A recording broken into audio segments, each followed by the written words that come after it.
नहीं, इस देश के युवा को एक बात बता दी गई कि राजनीति एक गंदी चीज है। तो जब वो राइट एक्यूमेन का आदमी राजनीति में जाना बंद हो गया तो वैक्यूम तो होगा ही नहीं।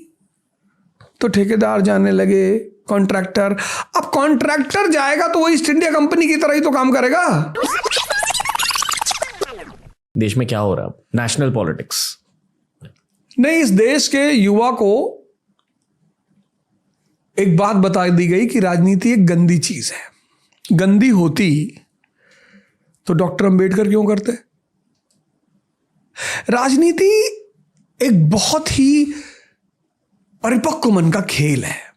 जब उस खेल में वो परिपक्व मन नहीं जाता तो लोअर एवरेज लोग उसमें जाते हैं, क्योंकि इकोनॉमी का संबंध सीधे राजनीति से है।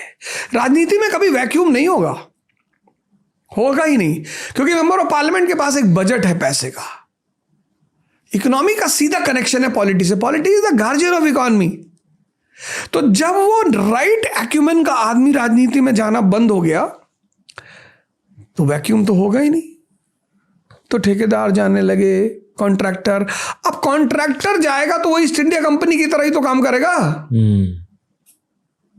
उसको ठेकेदारी से मतलब है कि उसको वेलफेयर से मतलब है। तो जिस प्रकार ईस्ट इंडिया कंपनी के समय भारत परेशान था, उस समय आज भारत परेशान है।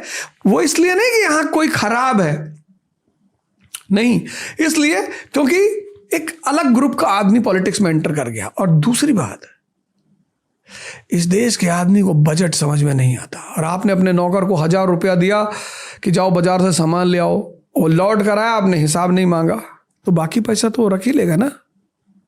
हर आदमी लाल बहादुर शास्त्री थोड़ी है। तो इस देश का आदमी अपने आप को राजा मानता ही नहीं। प्रियम्बल की पहली लाइन कहती हुई the people of India solemnly resolve. तो मैं इस देश के युवाओं से कहूंगा कि वो राजनीति का अध्ययन करें, पढ़ें, उसको गौर से देखें और कोशिश करें कि अपनी एक सोशल स्टेटस बनाकर खुद राजनीति में एंटर करें। घर में जैसे मैं अपनी बेटियों के साथ क्या करता हूँ, एक टॉपिक दे दूंगा कि भाई कल संसद बैठेगी। मैं अपने घर को संसद बना लिया हूँ। एक तरफ अपोजिशन बैठता है, एक तरफ सरकार बैठती है। तो सरकार की तरफ मेरी वाइफ बैठती है, मैं बैठता हूँ, वो पीएम बन जाती है, मेरे बच्चे अपोजिशन बन जाते हैं। फिर एक मुद्दा आ जाता है भाई संसद, फिर बहस होती है, फिर उसमें प्राइज डिस्ट्रीब्यूशन होता है। तो ये भी तो एक तरीका है हफ्ते भर में का। तो इससे क्या होता है, बच्चों के सोचने की क्षमता बढ़ती है। सब चीजें स्कूल भी नहीं कर सकता, कुछ चीजें आपको भी करना पड़ेगा।